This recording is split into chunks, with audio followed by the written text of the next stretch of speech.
વરિષ્ઠ બુદ્ધિ પરિવારની આ ચોથી સામાન્ય સભા આપ સૌ સામાન્ય સભાના સભ્યો, મારા કારોબારી મિત્રો તેમજ સર્વે હોદ્દેદારો આપ સૌ આ ક્લોઝ મીટિંગમાં સમૂહમાં સાથે સમયસર પધાર્યા એ બદલ આપનો હૃદયપૂર્વક હું આપનો આભાર વ્યક્ત કરું છું.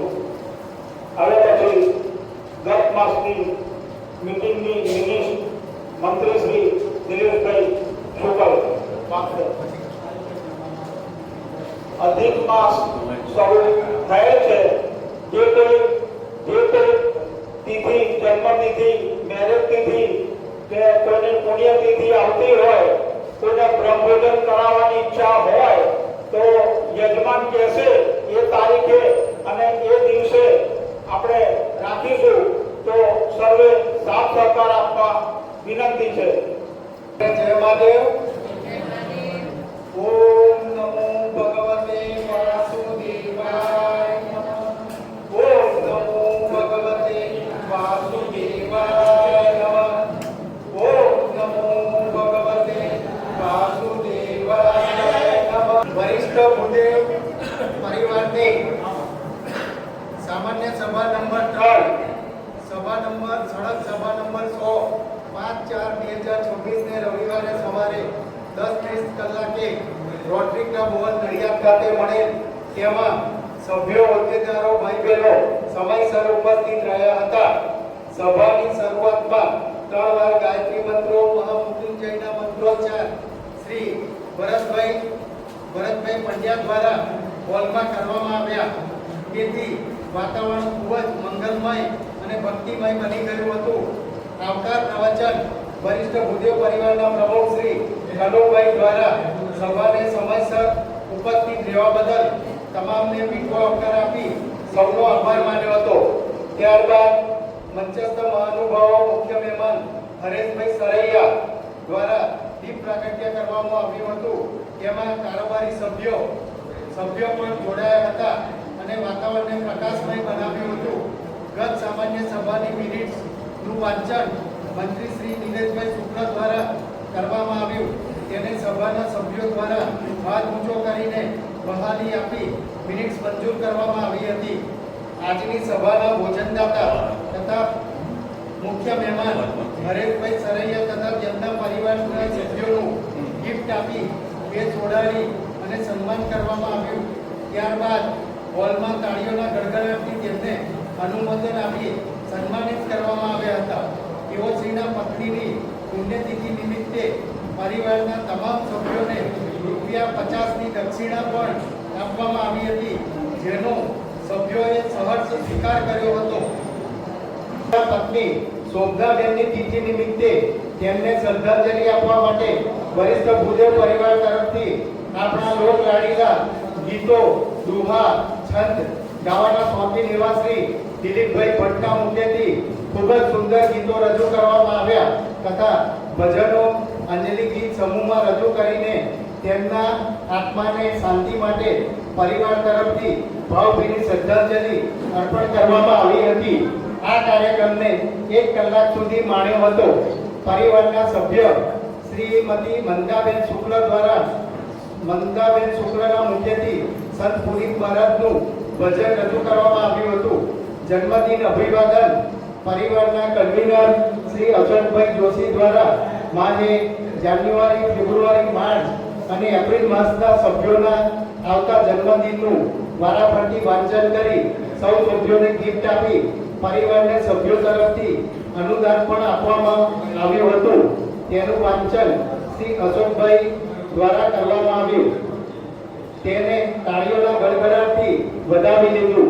જે સભ્યોના જન્મદિન હતા તેઓને જગ્યા પર ઊભા કરીને શ્રી ઘનશ્યામભાઈ વ્યાસ દ્વારા જન્મદિનનું ગીત ગાઈને બધાને અભિનંદન પાઠવવામાં આવ્યા હતા. આભાર દર્શન પરિવારના ઉપપ્રમુખ શ્રીમતી મહેશ્વરીબેન પંડ્યાએ કર્યું હતું. ત્યારબાદ હોલમાં સૌ ઊભા થઈને રાષ્ટ્રગીતનું ગાન સમૂહમાં કરવામાં આવ્યું. પછી આજના ભોજન દાતા હરેશભાઈ દ્વારા આપવામાં આવેલા ભોજનનો સ્વાદ માણીને સૌ સભ્યો આનંદના વાતાવરણમાં છૂટા પડ્યા હતા. જય મહાદેવ. Thank you. ભાવનાબેન હસમુખભાઈ પંડ્યા તથા હસમુખભાઈ ડી પંડ્યા આવી ગયા છે. દીપ પ્રાગટ્ય કરીશું.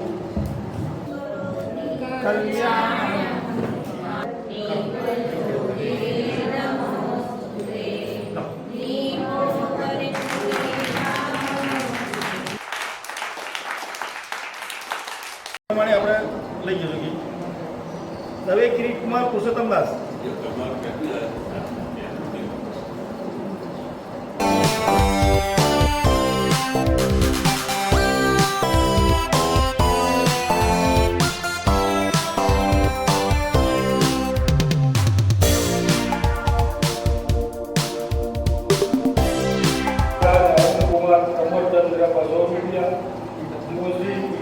અશોક કુમાર 200 રૂપિયા, ત્રિવેદી કનુભાઈ ઈશ્વરલાલ તરફથી 500 રૂપિયા મળે.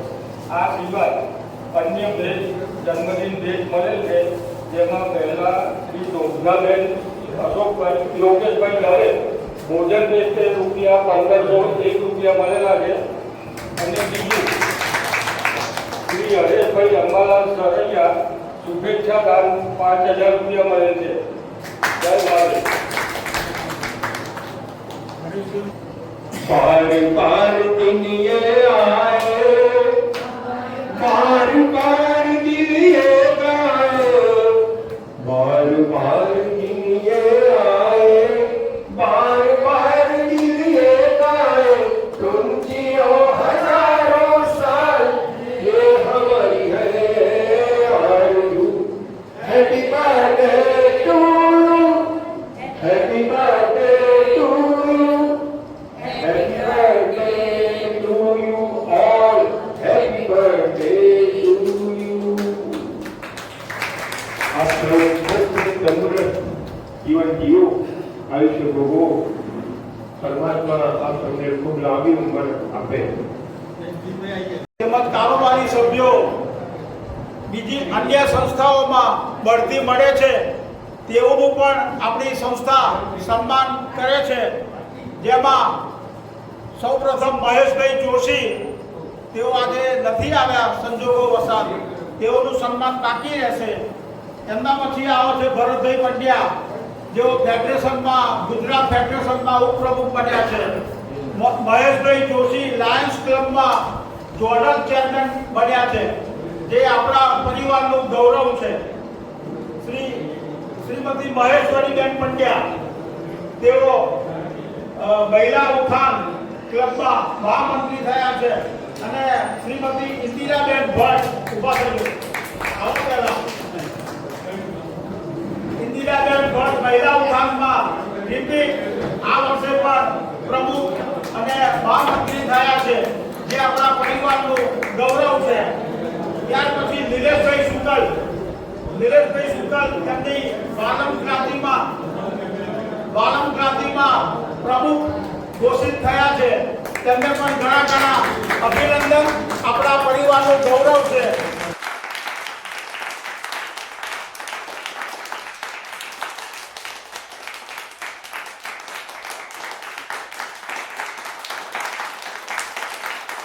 ભાઈ જોશી એ પહેલા તેઓ પ્રમુખ હતા અને મને ખો આપી અને પ્રમુખ બનાવ્યો, પરંતુ એ યાદ અપાવવું ભુદેવ પરિવારને જરૂરી છે કે આપણા દિલીપભાઈ જોશી તેઓ અમારા મંડળની અંદર ટ્રસ્ટી તરીકે નિમણૂક થઈ છે. તેઓનું સન્માન સરૈયા સાહેબ કરશે. આપણે સૌ આજે અધિક માસનો પ્રથમ દિવસ છે, તો આપણે સૌ સાથે અને શાંતિ રાખીને એક ધ્યાન, એક ચિત્તે, એક સાથે આગળ પાછળ નહીં અને વિષ્ણુ સહસ્ત્રના પાઠ આપણે સૌ કરીશું. સૌને જય મહાદેવ. પ્રયાસ મારો બધું ઓમકાર કરીશું.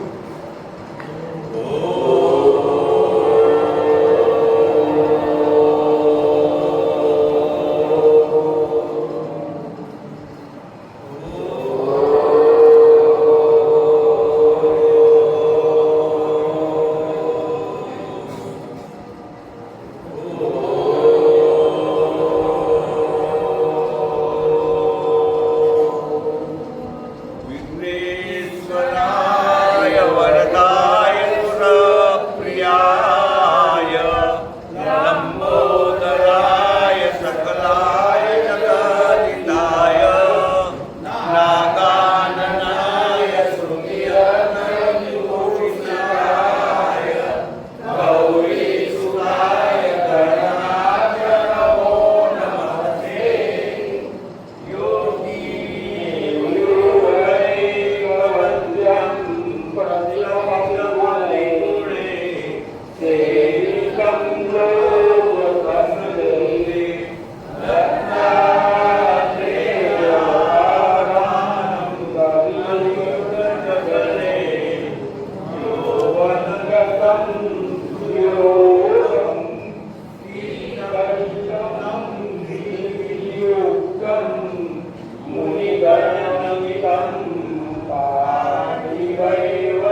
विष्णवे प्रभविष्णवे नमस्ते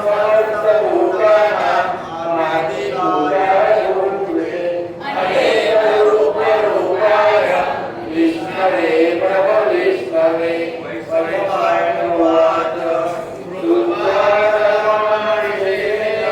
पावनानि च सर्वश युगेश्वरशान्तनवं पुनरेवाद्यभासत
શ્રીમતી ગીતાબેન ત્રિવેદી ચંદ્રરૂપ શ્રી પુરુષોત્તમને વંદન કરી નારાયણ તેમજ સરસ્વતી અને વ્યાસને નમસ્કાર કરી જય રૂપ ગ્રંથ શરૂ કરું છું.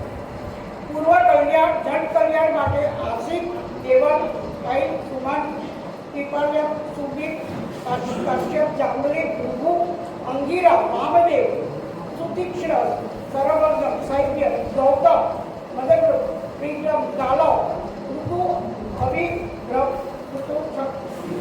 બધા ભેગા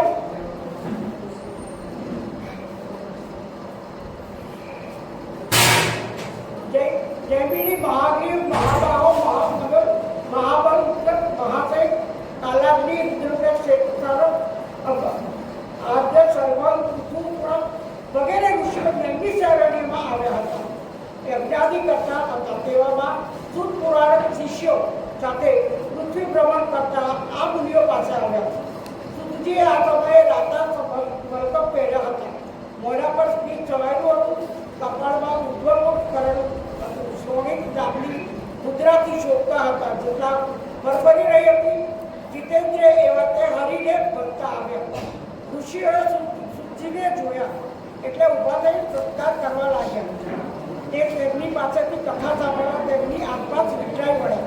જે કહેવા લાગ્યા, તમે દીર્ઘાયુ છો, તમો તો ભગવત ભક્ત છો, તમો આ ઉચ્ચ આસને બેસો. એ ઋષિઓ, તમે બધા કુશળ તો છો ને? તમારા અજ્ઞાની કર્મો બરાબર થાય છે ને? કહેતા સૂચિ ઋષિઓને બતાવેલા આસન પર બેઠા. સૂચિ બેઠા એટલે ઋષિઓ બોલ્યા, તમે ભગવત ભક્ત ભગવાન છો. તમે ગુરુ કૃપાથી વ્યાસની વાણી સમજી શક્યા છો.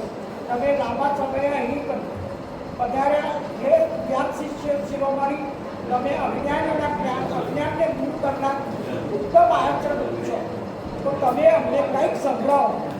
ઋષિઓના આ શબ્દો સાંભળી સૂચિ બોલ્યા, હે ઋષિઓ, પહેલાં હું પુષ્કળ તીર્થમાં ગયો. ત્યાં નાનાથી તેમજ પિતૃતર્પણ કરી અમનાજી હતા ત્યાં ગયો. પછી કાશી ગયો. ત્યાંથી આગળ વધી ગયાથી ગયો. ત્યાં પિતૃઓનું તર્પણ કરી વેણી અને કૃષ્ણના સ્થાનમાં કરી ગંડકીમાં સ્નાન કરી ઉલ્લાસમાં ત્યાં કર્યું. ત્યાંથી ગૌતમીમાં સ્નાન કરે. સરસ્વતી નદીના કાંઠે રાત રહી ગોદાવરી તીર્થમાં ગયો. પછી કૃતમાલા ત્રવેણી નિર્વિદ્યા અને દરગાહ પહોંચ્યો. ત્યાંથી ચર્મણવતી નદી જઈ સેતુબંધી ગયો. ત્યાંથી બદ્રિકાશ્રમમાં નારાયણના દર્શન કરવા ગયો. નારાયણના દર્શન કરી ઋષિ મુનિઓને વંદન કરી સિદ્ધ ક્ષેત્રે ગયો. ત્યાંથી મુખ્ય તીર્થોમાં ગયો. ફરી ગુરુદેવમાં આવ્યો. ત્યાં પરિચિત ગંગા કાંઠે ગયા છે. તે મહાન તપસ્વીઓ ત્યાં ભેગા થયા છે. ને વ્યાસપુત્રથી સુખદેવજી પણ પધાર્યા છે. તે ઋષિઓ ગણમાં તારાઓની વચ્ચે શું રહેલા ચંદ્રની જેમે ચોખતા હતા. ઇતિશ્રી પુરાણમાં સુખદેવ આત્મન નામનો અધ્યાય પહેલો સંપૂર્ણ. પુરુષોત્તમ માસ આવ્યો છે.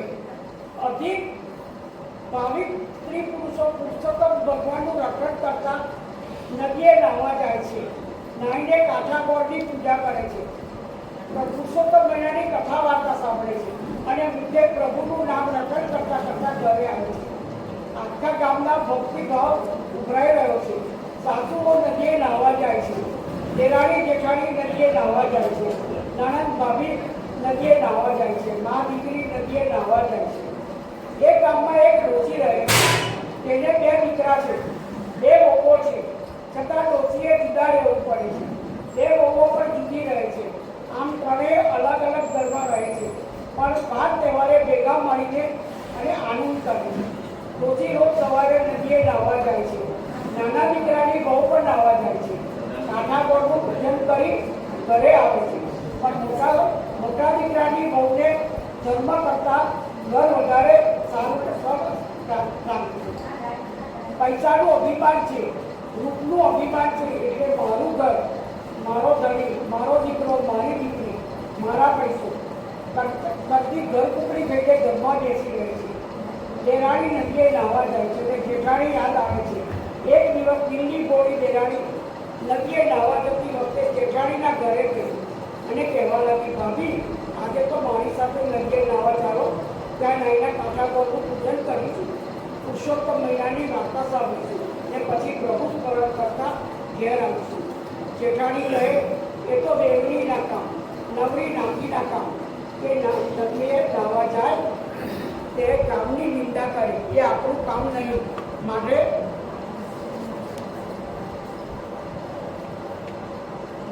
મારે તો ઘર પહેરવું, એમાંય હું એકલી થોડી છું. મારો પતિ પેઢીએથી આવે, દીકરો પાઠશાળાએથી આવે, દીકરી સાસરેથી આવે, બહુ પિયરથી આવે અને સગાવાલા પણ આવે. વળી મારે તો કપાળે ટીકો, કાચમાં ટીકો, ઝૂલતું પારણું, ઘુમર વણાણું, કદબત્તી ખીચડી ને સુવાવડી દીકરી, આ બધામાંથી હું ઊંચી ક્યાં આવું છું? માટે ભાઈ તમે તમારે વાત કરો, મને નવાસો ક્યાં છે? દેરાણીને આ સાંભળી દુઃખ થયું. એ તો સાસુ પાસે દોડી ગઈ અને બધી વાત કરી. સાસુ કહે, જેને ભગવાન સુખ આપે છે તે ભગવાનને ભૂલી જાય છે. ભગવાનની ભક્તિ વિના જન્મારો એનો એળે જાય છે. એવું તારી જેઠાણી સમજે તો સારું છે, નહીં સમજે તો જેવું જેવું ભાગ્ય. દેરાણી તો રોજ નદીએ નાહી કાઠિયાકોટની વાર્તા સાંભળે છે અને જેઠાણી ઘરમાં આગલા વાર્તામાંથી ઊંચી આવતી નથી. કાઠિયાકોટ દેરાણી ઉપર પ્રસન્ન થયા અને જેઠાણી ઉપર ઉપાયમાન કર્યું. વર્માએ તો જેઠાણીને શ્રાપ આપ્યો.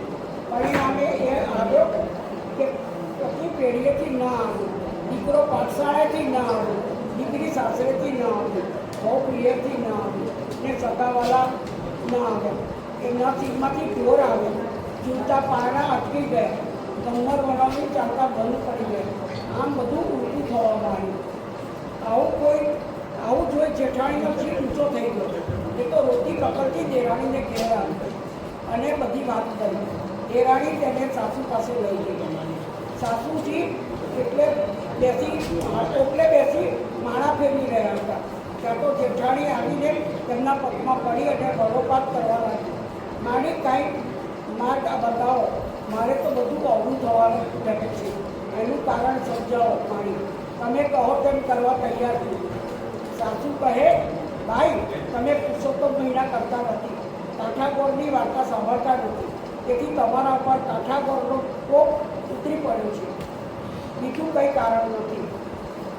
જેઠાણી બોલી, મારી કાઠિયાકોટને મનામાં શું કરો? સાસુ કહે, નદીએ જઈ કાઠિયાકોટનું પૂજન કરો, વાર્તા સાંભળો અને વિનવણી કરો કે મારી ભૂલ થઈ, હવે કોઈ દિવસ ધર્મનો અનાદર નહીં કરીશ. રથને વખોડી દઈશ. જેઠાણી કહે, મારી શું લઈને હું નદીએ જાઉં જેથી કાઠિયાકોટ બીજે? સાસુ કહે, હવે ચૂંદડી લો, દૂધનો કળશ લો, એક થાળમાં અબીર ગુલાલ, કંકુ, ચોખા, દૂધ અને નારિયેળ તેમજ ચોપારી લો અને વાગતે ગાતે કાઠિયાકોટને પૂજવા નદીએ જાઓ. સાસુની શિખામાં જેઠાણીએ માથે ચડાવ્યું. સાસુએ તેને માથે હાથ મૂકી આશીર્વાદ આપ્યો કે તારું કલ્યાણ થાય. દેરાણીને પણ સાસુએ આશીર્વાદ આપ્યા અને દેરાણી જેઠાણી ચાલી નીકળી. ઘેર જઈ જેઠાણીએ પૂજનની સામગ્રી તૈયાર કરી. ત્યાં સુધીમાં દેરાણી ઢોલીને બોલાવી લાવી. પછી ભાવિક સ્ત્રીઓને નદીએ લઈ જવા તૈયાર કર્યા. બધી સ્ત્રીઓએ ત્યાં પ્રભુ રામની ધૂન જગાડી અને જેઠાણી વાગતે ગાતે કાઠિયાકોટને પૂજવા નદીએ ગઈ. જેઠાણી નદીએ આવી અને પુરુષોત્તમ ભગવાનનું સ્મરણ કરીને હરખભેર નાહી અને પુરુષોત્તમ ભગવાનની ક્ષમામાંથી એ પુરુષોત્તમ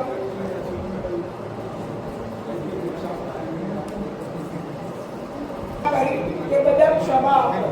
એવી જ રીતે કાઠાકોટને પણ સલાહવાલા કર્યા. પછી તેણે કાઠાકોટની વાર્તા સાંભળી અને વિધિપૂર્વક કાઠાકોટનું પૂજન કરી ચૂંદડી ચડાવી ફળો પાથરીને માને પ્રાર્થના કરવા માંડી. ગૌરીબા, તમારે તો મારું મોટું મન રાખવું જોઈએ. હું બાળક છું, અજ્ઞાન છું. કદાચ મારાથી ભૂલ થાય તો તમારે મન એને સુધારવી જોઈએ. માણસ માત્ર ભૂલને પાત્ર. અરે મારી છોરું કચોરું થાય પણ માવતર પરાવતર ન થાય. માવતર બાળકના બધાએ દોષ ઢાંકી દેવા પડે. હવેથી નિરંતર ધર્મ ધ્યાન કરી સંસારમાં બહુ રચી પછી નહીં રહો. જેઠાણીને શ્રદ્ધા બેઠી કે ગોળમાં કલ્યાણ કરશે અને હરખભેર તે ઘેર પાછી ફરી. તો થોડી વારમાં તેનો પતિ પેઢીએથી આવ્યો, દીકરો પાઠશાળાથી આવ્યો, દીકરી સાસરેથી આવી, બહુ પ્રિયથી આવી. સગાવાલાથી ઘર ભરાઈ ગયું. સીમમાંથી ઢોર આવ્યો, ઝૂલતા પારણા નીચોડવા લાગ્યા અને ગમ્મર ઓલાડા પણ ફરતા થઈ ગયા. માં કાઠાકોટ જેઠાણી પર પ્રસન્ન થયા અને જેઠાણીને એવી સદબુદ્ધિ આપી કે તેણે દરેક અધિક માસ પુરુષોત્તમ માસ નવવાનો વ્રત કરવાનો, કાઠાકોટને પૂજવાનો સંકલ્પ કર્યો અને બીજા દિવસેથી તેણે પુરુષોત્તમ વ્રત આદર્યું અને માસની પૂર્ણાહુતિ થતાં ગામના બ્રાહ્મણોને નાનું જમાડી દક્ષિણા આપી રાજી કરીને વિદાય કરી. દેરાણીને અપાર હર્ષ કર્યો. મોટા દીકરાની વહુને સદબુદ્ધિ આપવાથી સાસુને સુખ ઉપજ્યું અને પુરુષોત્તમમાં કરવાથી, પુરુષોત્તમ વ્રત કરવાથી, કાઠાકોટને પૂજવાથી કેટલો લાભ થાય છે તે ગામવાળાઓને સમજાવ્યું. બધા જેઠાણીની વાહવા બોલવા લાગે. જેઠાણીએ ત્યારથી ધન વૈભવનો ગર્વ કરવાનો છોડી દીધો અને બધું પ્રભુ કૃપાનું ફળ છે તેમ માની પુણ્યદાન કરવા માંડ્યું અને તેનો સંસાર સુખરૂપ ચાલવા માંડ્યો. કાઠાકોટ પૂજતા પાપ નષ્ટ થઈ જાય, સદબુદ્ધિને સુખ મળે, જીવન સફળ થઈ જાય. હે કાઠાકોટ, જેઠાણી તમે સુખ આપો, એવું દુઃખ કોઈને આપવો નહીં. પરંતુ તમારું પૂજન કરનાર વાર્તા સાંભળીને જેઠાણીને આપ્યું એવું સુખ આપજો અને કલ્યાણ કરજો. બોલે કાઠાકોટની જય. પુરુષોત્તમ ભગવાનની જય. પુરુષોત્તમ માસના પ્રથમ તિથિએ સામૂહિક વિષ્ણુ સહસ્ત્રના પાઠ તથા પુરુષોત્તમ ભગવાનની વાર્તા ગીતાબેનના મુખેથી સાંભળી અને બધા એકદમ ધન્ય થઈ ગયા. આજે પુરુષોત્તમ માસના પ્રથમ દિવસે જે વિષ્ણુ સહસ્ત્રના પાઠ થયા છે એ આપણે ખરેખર ભગવાનને અર્પણ કરીએ. બોલો શ્રી સંતરામ મહારાજ.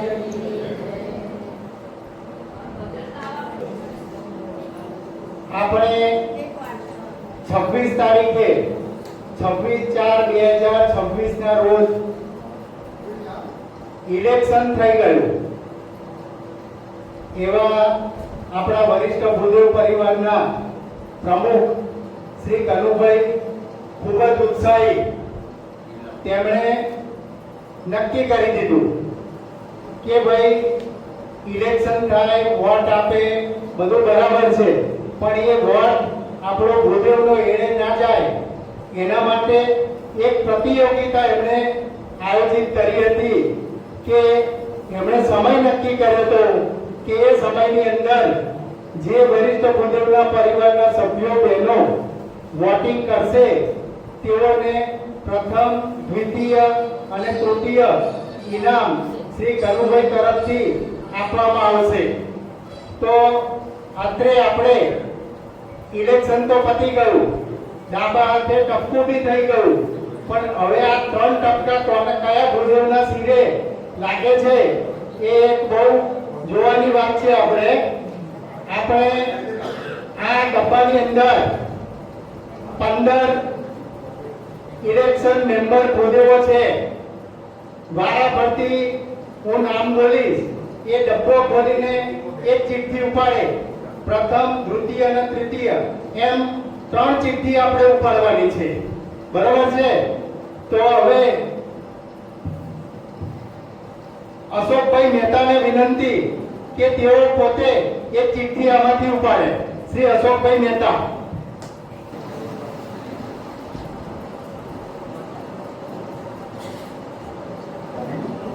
બસ બોલો તમારી નંબર બે નંબર શ્રી દિનેશભાઈ દિનેશભાઈ તાળીઓના ગડગડાટથી વધાવીએ. દિનેશભાઈ એચ મહેતા. એક બહેનોમાંથી ભગવતીબેનને વિનંતી કે તેઓ આમાંથી એક કૂપન ઉપાડે.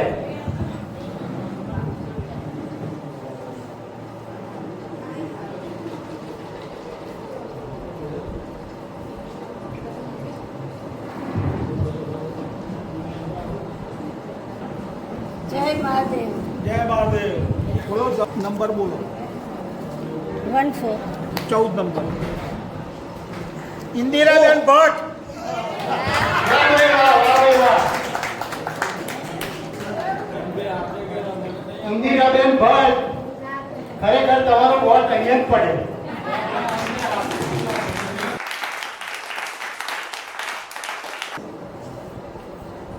આપણે ત્યાં સિવિલ હોસ્પિટલથી આયુર્વેદિકના ડોક્ટર શ્રી ઉપાધ્યાય સાહેબ આવ્યા છે, તો ઉપાધ્યાય સાહેબના હસ્તે એક કૂપન ઉપાડાય. ઉપાધ્યાય સાહેબ. હા.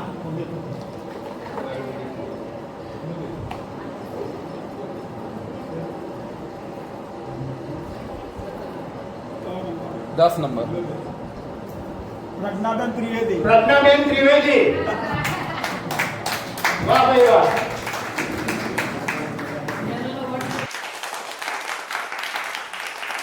ટોટલ 15 ભૂદેવ ભાઈ બહેનોએ આમાં ભાગ લીધેલો. એમાં ટાઈમ લિમિટ હતી. ટાઈમ લિમિટ મૂકી હતી કનુભાઈએ કે આજના પીરિયડની અંદર ફોટો અંગૂઠા ઉપર આંગળી પર નિશાન કરેલું હોય તેવા વ્યક્તિઓને કનુભાઈ તરફથી આ 3 ઇનામો આપવામાં આવ્યા છે. તાળીઓના ગડગડાટથી વધાવીએ. ખરેખર ખૂબ જ ઉત્કૃષ્ટ કાર્ય કર્યું એમણે. ઇલેક્શન જિલ્લા પંચાયત, મ્યુનિસિપાલિટીનું થયું, પણ અહીંયા ભૂદેવની અંદર બી સિલેક્શન થયું. એમાં બહેનોએ મેદાન માર્યું. 3 માંથી 2 બહેનોએ વોટિંગ ભૂદેવને કરી છે. તાળીઓ પાડો. બહેનોની ખૂબ જ બહુમતી છે. હવે આપણે ત્યાં સિવિલ હોસ્પિટલથી હોમિયોપેથિકના ડોક્ટર શ્રી ઉપાધ્યાય સાહેબ આવ્યા છે. તેઓ આપણને 5 મિનિટ તેઓનું ઉદ્બોધન કરશે અને માહિતી આપશે. શ્રી ઉપાધ્યાય સાહેબ. મંચસ્થ ભૂદેવ પરિવાર અને આપ સૌ જે અહીંયા હાજર વધારેલા સર્વ ભૂદેવોના ચરણોમાં વંદન. સૌપ્રથમ તો મારો પરિચય આપતો ડૉક્ટર પ્રફુલ્લ ઉપાધ્યાય, અહીંયા નડિયાદ સિવિલ હોસ્પિટલ ખાતે હોમિયોપેથિક ડિપાર્ટમેન્ટમાં ફરજ બજાવું છું. ખાસ આપને મળવાનું એક જ પ્રયોજન છે કે હજી આપણા નડિયાદમાં ઘણા બધાને થોડુંક અવેરનેસ નથી, તો કે આપણે સિવિલ હોસ્પિટલમાં પણ એક હોમિયોપેથિક ડિપાર્ટમેન્ટ ચાલે છે, જે જસ્ટ અવેરનેસ માટે જ ખાસ આવ્યો છું. આપણે ઈચ્છીએ કે બધા સારા રહે, બધા તંદુરસ્ત રહે, પણ શરીરના હિસાબે આપણે કંઈક નાની મોટી કંઈ તકલીફ થાય કે કોઈ થાય તો આપણે હોમિયોપેથિક ડિપાર્ટમેન્ટમાં અહીંયા ફ્રી ઓફ કોસ્ટ આપણે હોમિયોપેથિક દવા ઉપલબ્ધ છે. અને સવારે 9:30 થી 12:30 એ ત્યાંનો સમય છે. તો જ્યારે આપણે કંઈ એવી કંઈ નાની મોટી તકલીફ થાય કે હોય તો આપણે હોમિયોપેથિક ડિપાર્ટમેન્ટમાં આવજો. બધી સારવાર ટોટલી નિઃશુલ્ક છે. જસ્ટ 2 મિનિટ હોમિયોપેથિક માટે આપણે વાત કરીશ, વધારે સમય નહીં લઉં. આમ તો એકચ્યુઅલી આપણા વિશ્વમાં 42 કરતાં વધારે ચિકિત્સા પદ્ધતિ નોંધાયેલી છે ઓન પેપર. એલોપેથી છે, આયુર્વેદિક છે, હોમિયોપેથિક છે, એક્યુપ્રેશર છે, એક્યુપંક્ચર છે, રંગ થેરાપી છે, પિરામિડ થેરાપી છે, ટિબેટિયન થેરાપી છે, માટી ચિકિત્સા છે, સંગીત થેરાપી છે. આવી રીતે આપણે ગણીએ તો 42 કરતાં વધારે ચિકિત્સા પદ્ધતિ આપણે ત્યાં નોંધાયેલી છે. એમાંથી સરકારે એલોપેથી, આયુર્વેદિક અને હોમિયોપેથી જે 3 પદ્ધતિને માન્યતા આપેલી છે. એટલે આપણે 3 પદ્ધતિ મુખ્ય છે. એમાં અત્યારે વિશ્વમાં બીજા નંબરે હોમિયોપેથિકનું સ્થાન છે. એલોપેથિક પછી હોમિયોપેથિકનું સ્થાન આવે છે.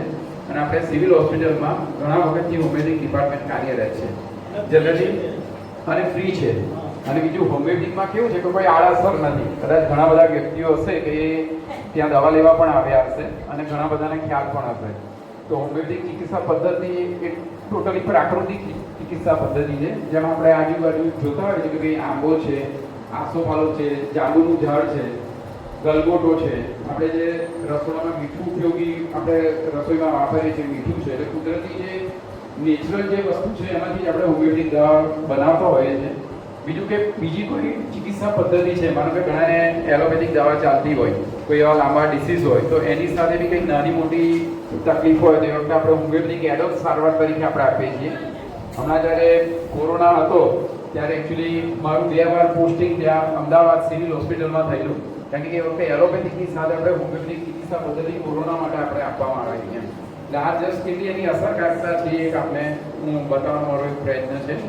તો જ્યારે બી આવે કે બીજું કંઈક નાના બાળકોથી માંડીને વૃદ્ધ લોકો પણ ટૂંકમાં, કેમ કે દવા ગળી હોય છે, કે નાના બાળકો ઘણી વાર આ પ્રશ્ન થતો હોય છે કે ભાઈ દવા કડવી છે, એલોપેથીની દવા કડવી હોય છે, ઘણી વાર એને બધું પકડીને બિનજરૂરી આપણે એને ટ્રેસ કરીને બી આપણે દવા પીવડાવવી પડતી હોય છે. તો આ બધું એના કરતાં આપણે હોમિયોપેથિક ચિકિત્સા આપી કે જેની કોઈ આડઅસર નથી, સહેલાઈથી ઉપલબ્ધ છે અને આપણે નડિયાદમાં જ અવેલેબલ છે. તો જ્યારે કોઈ આપણે એવું કંઈ તકલીફ જેવું લાગે તો આપણે પધારશો, એક સેવા કરવાનો મોકો આપશો.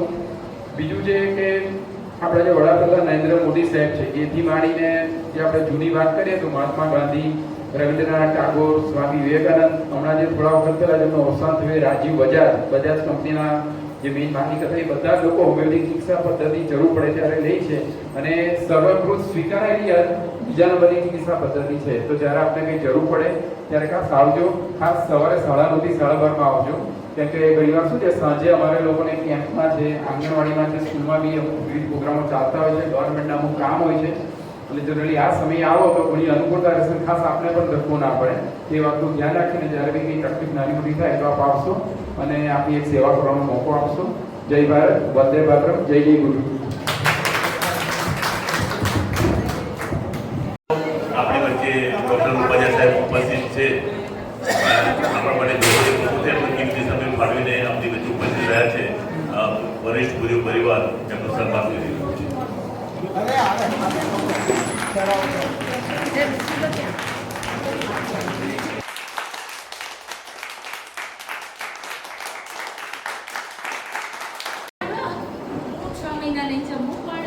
એટલા માટે તો પાઠ રાખ્યા હતા ને એટલે એના પપ્પાની ઈચ્છા હતી કે કનુ કાકા આપણે પાઠ કરીશું, એટલે ખરેખર હું હજી નીકળી નહીં પહેલી જ આપણી આ મીટિંગમાં આવી છું, એટલે એટલા માટે જ એની પપ્પાની ઈચ્છા હતી કે આપણે પાઠ રાખો, એટલે પાઠ હતા એટલે જઈએ એટલે જઈએ.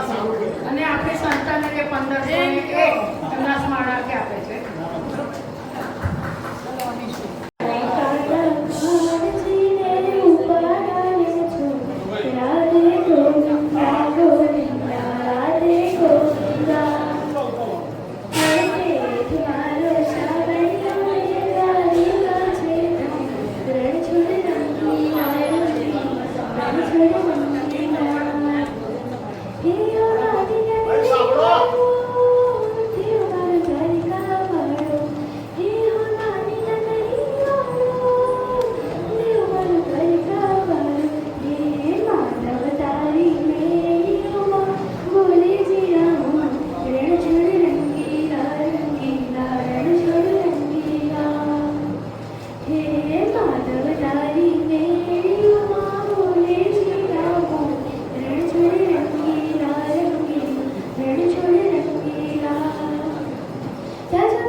એ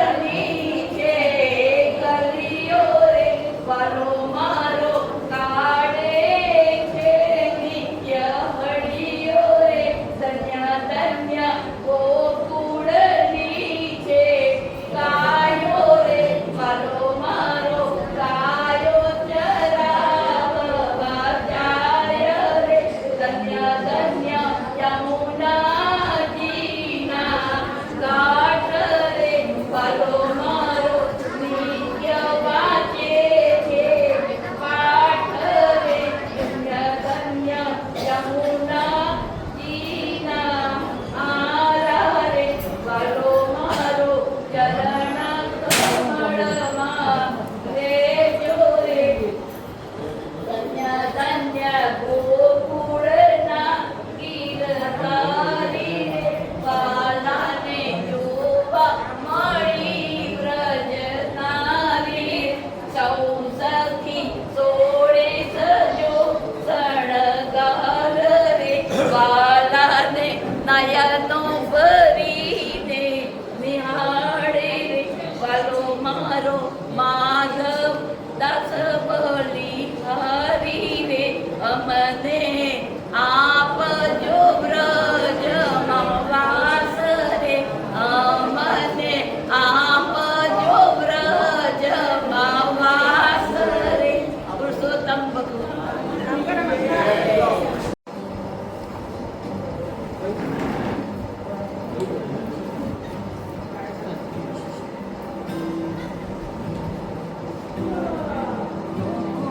बिहारी लागे बालो रे बिहारी लागे बालो रे बाको बिहारी लागे बालो रे बाको बिहारी लागे बालो रे मकानी लीलाओ बाको ज जाने मकानी लीलाओ बाको ज जाने मकानी लीलाओ बाको ज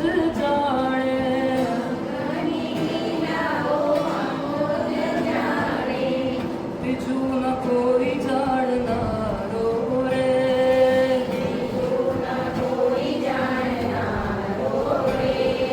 बाको बिहारी लागे बालो रे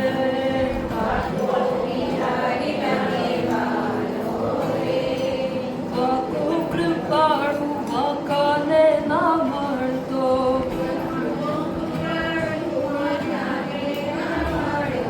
बाको कृपाळु बाकाने ना म्हणतो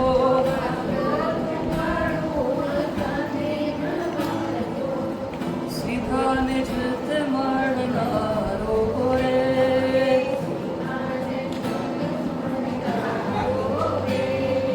बाको बिहारी लागे बालो रे बाको बिहारी लागे बालो रे આપણા આ ચોથી મીટિંગમાં શરૂઆત આપણે ગાયત્રી મંત્ર અને મહામૃત્યુંજય પાઠથી શરૂઆત કરી. ત્યારબાદ આપણા શુક્લભાઈએ મિલિંદ વાંચન કર્યું અને મહેમાનો દ્વારા દીપ પ્રાગટ્ય કરવામાં આવ્યું. ત્યારબાદ જન્મદિન આપણા જન્મદિન કવિનો અશોકભાઈ દ્વારા કરવામાં આવ્યું અને આપણે અધિક માસ હોવાથી આપણે વિષ્ણુ સહસ્ત્રના પાઠ ચાલુ કર્યા. પ્રદીપભાઈ પંડ્યા એક લીટી બોલ્યા અને આપણે સમૂહમાં પાઠ કર્યા. ત્યારબાદ ગીતાબેન ત્રિવેદી દ્વારા અધિક માસ પુરુષોત્તમ માસ હોવાથી એક અધ્યાય અને પહેલો દિવસ છે એટલે એક વાર્તા વાંચવામાં આવી. ત્યારબાદ ઇલેક્શન ગયું એમાં લખ્યું હતું કે સવારે જે પહેલો વોટ આપશે આપણે 3 ઇનામ આપીશું. ઘણા બધા 9 વાગ્યા પહેલા આપ્યા હતા પણ 14-15 જણ હતા તો બધાને તો આપણે આપી શકાય નહીં એટલે ચિઠ્ઠી ઉપાડવામાં આવી. તેમાં દિનેશભાઈ મહેતા, ઇન્દિરાબેન ભટ્ટ અને પ્રજ્ઞાબેન ત્રિવેદીનો લકી ડ્રો લાગ્યો છે. ખૂબ ખૂબ તાલીઓથી વધાઈ લઈએ છીએ. ત્યારબાદ આપણા હોમિયોપેથિક ડૉક્ટર પ્રફુલભાઈ ઉપાધ્યાય સાહેબ તેમને ખૂબ મજાનું પૂછી આપણને મેડિકલ વિશે જાણ કરી. ખૂબ ખૂબ તેમનો પણ ધન્યવાદ આભાર માનું છું. અને તેમણે કહ્યું એ ટાઈમે જેને સંપર્ક કરવો તો સાહેબનો સંપર્ક કરો. આજના આપણા મુખ્ય મહેમાન ભોજનદાતા હસમુખભાઈ પંડ્યા તથા ભાવનાબેન પંડ્યાનું સન્માન કરવામાં આવ્યું. અને બધા ઓળખો જ છો કે કેટલા વર્ષોથી આપણે સ્થાપના થઈ ત્યારથી આપણા સભ્ય છે. અને ત્યારબાદ ઉપાધ્યાય સાહેબનું પણ સન્માન કરવામાં આવ્યું. બેન મિશ્રી નાની ઢીંગલી ખૂબ સુંદર ભજન ગાયું, તેનો પણ આભાર. મંદાબેને પણ ભજન ગાયું અને થોડું બધી વાત વિશે બોલ્યા, તેમનો પણ આભાર. અને મંદારભાઈ જે લંડનથી આવ્યા છે અને ભાવનાબેનના ભાણેજ છે, તેમનો પણ ખૂબ ખૂબ આભાર.